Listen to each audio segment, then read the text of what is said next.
பேரவைத் தலைவர் அவர்களே, அமைச்சர் அவங்க சொல்லட்டும், பதில் சொல்லட்டும். அவர் குற்றச்சாட்டு வந்து பயங்கரமா வைக்கிறாரு. அதுக்கு ப்ராஜெக்ட்ஸ் டுடேன்னு ஒரு பத்திரிகை, அது வந்து ஒரு நீங்கள் காசு கொடுத்தா எதுனாலும் எழுதிப்பாங்க, அது வந்து ஒரு பிரைவேட் பத்திரிகை. அந்த பத்திரிகையில் எழுதப்பட்ட ஒரு தவறான செய்தியை இங்கே எடுத்துட்டு வந்து படித்து நம்மளுடைய தமிழ்நாடு எங்கேயோ போய்கிட்டு இருக்குன்னு தப்பான ஒரு நோக்கத்தை நீங்கள் வந்து சொல்லக்கூடாது. அதுவும் இல்லாமல் வந்த ஒரே 3 மாசத்துல 1 லட்சம் கோடி அப்படின்றது இன்னைக்கு வேற எந்த அரசாங்கமும் பண்ணல, நாங்கள் பண்ணியிருக்கோம். 1 லட்சம் இளைஞர்களுக்கும் இதனால் வேலை கிடைக்க போகுது. இன்னொன்று ஒன்று சொல்லிக்கிற பேரவைத் தலைவர் அவர்களே, இங்கே வந்து அரசியல் பார்க்காம தொழில்துறைன்றது ஒரு சென்சிட்டிவான டாபிக். அதாவது இன்வெஸ்டர்ஸ் எல்லாரும் உட்காந்து பார்த்துட்டு இருக்காங்க. இதில் அரசியல் அப்படின்றத என்னைக்குமே திணிக்கவே கூடாது. இங்கே இருக்க 234 உறுப்பினர்களும் 1.5 ட்ரில்லியனை வந்து ரீச் பண்ணுறதுக்கு எல்லாரும் ஹெல்ப்ஃபுல்லாக இருந்து எல்லாரும் இதை அச்சீவ் பண்ணணும். இதை வந்து அந்த அரசாங்கம் செய்தது இந்த அரசாங்கம் செய்ததுன்னு அரசியல் பண்ணாமல் இளைஞர்களை மட்டுமே நோக்கமாக நீங்கள் வச்சுருந்தீங்கன்னா இதை பற்றி நீங்கள் பேச மாட்டீங்க.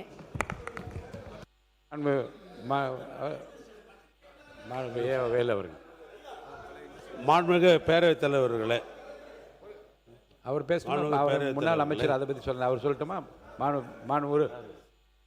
நீங்களே சொல்லுங்க. மாண்புமிகு பேரவைத் தலைவர்களே, எங்களுடைய சட்டமன்ற உறுப்பினர் ஒரு ஒப்பீடு சொல்லுகிறார். இல்லை அவர் என்ன சொல்றாங்கன்னா, ஒப்பீடு சொல்ற பத்திரிகையை வந்து அதான் சொல்ல அதிகாரப்பூர்வமான அரசு இதழா மத்திய அரசாங்கம் வெளியிட்டதா அல்லது அதிகாரப்பூர்வமாக எந்த அமைப்பு வெளியிட்டதுன்னு சொல்லாம நீங்க கொடுக்க தப்புன்னு சொல்றாங்க. தப்பு இல்லையே? ஏன்னா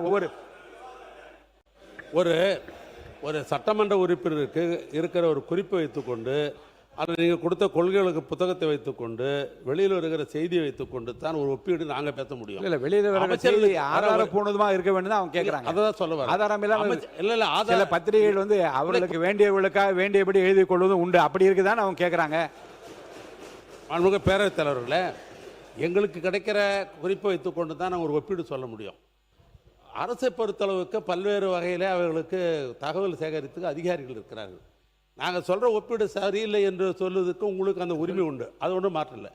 அதை சொல்லுகிற இடையில் காசு கொடுத்தா பத்திரிகைக்காரங்க எது வேணாலும் எழுதுருவாங்க என்பது ஒட்டுமொத்த ஜனநாயகத்தை, ஏன்னா ஜனநாயகத்தில் 4வது தூணு பத்திரிகை, தொலைக்காட்சி, அதை கொச்சப்படுத்தக்கூடாதுன்றதான் என்னுடைய முதல் பிரச்சனை. ஒன்று, தொழில்துறை அமைச்சர் உறுப்பினர் தங்கம் தென்னரசு அவர்கள். பேரவைத் தலைவர் அவர்களே, ஒரு அரசாங்கத்தினுடைய செயல்பாடுகளை குறித்து 3வது கண்ணாக இருந்து விமர்சனங்களை எடுத்து வைப்பது பத்திரிகைகள், ஊடகங்கள். அந்த பத்திரிகைகளில் வரக்கூடிய செய்திகள் மீது இப்படி நம்மளுடைய அவையிலே அப்படி ஆட்ரிபியூட் பண்ணக்கூடாது. அவர்கள் என்ன நடந்து கொண்டிருக்கிறதோ அதை பற்றி எழுதுவார்கள். எழுதுவார்கள், ஒப்பீடுகளை பண்ண முடியும். மேடம் ஒரு நிமிஷம் இருங்க. நீங்கள் அப்படி கொடுக்கக்கூடிய பத்திரிகைகளில் ஆளுங்கட்சிக்கு ஆதரவாக காசு வாங்கி கொண்டு எழுதுகிறார்கள், எதிர்கட்சிகளுக்கு காசு வாங்கி கொண்டு எதிர்கட்சிகளுக்கு ஆதரவாக எழுதுகிறார்கள் என்றதெல்லாம் பொதுவாக பத்திரிகைகளை குறித்து அவ்வாறு அமைச்சர் அவர்கள் இந்த அவையிலே சொல்லக்கூடாது.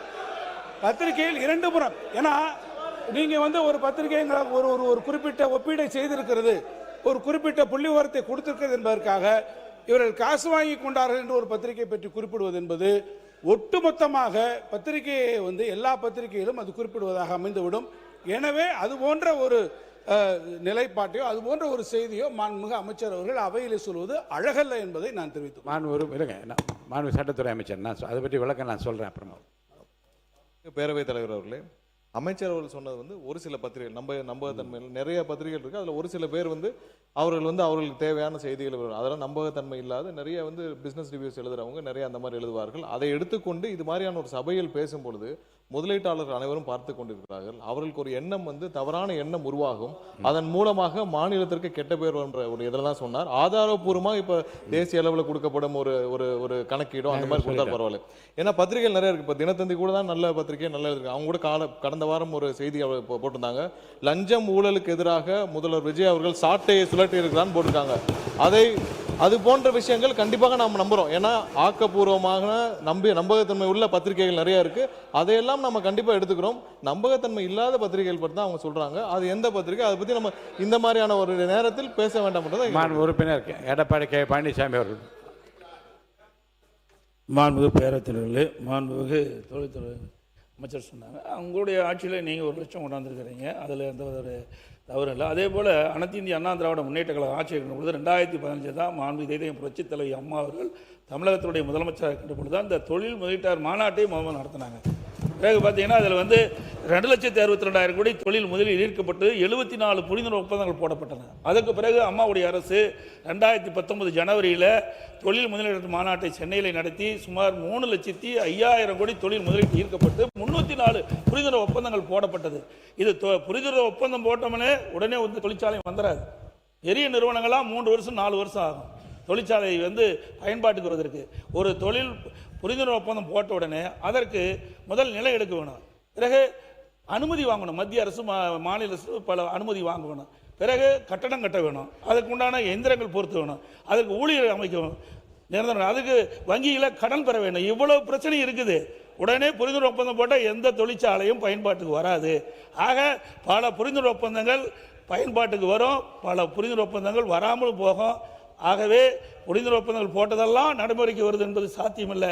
ஆனால் அனைத்து இந்திய அண்ணா திராவிட முன்னேற்ற கழக ஆட்சியில் அம்மா இருக்கும்போது சரி, அம்மா மறைக்க பிறகும் சரி, அம்மாவுடைய அரசும் தொழில் முதலீட்டை ஈர்க்கப்பட்டு தொழிற்சாலை அதிகமாக துவங்கப்பட்டு இளைஞர்களுக்கு வாய்ப்பாக கொடுக்கப்பட்டது. பொருளாதார முன்னேற்றம் ஏற்படுவதற்கு அனைத்து இந்திய அண்ணா திராவிட முன்னேற்ற கழக அரசு அடித்தளமாக அமைந்தது என்பதை அவையினுடைய கவனத்துக் கொண்டார். தொழில்துறை அமைச்சர் அவர்கள்.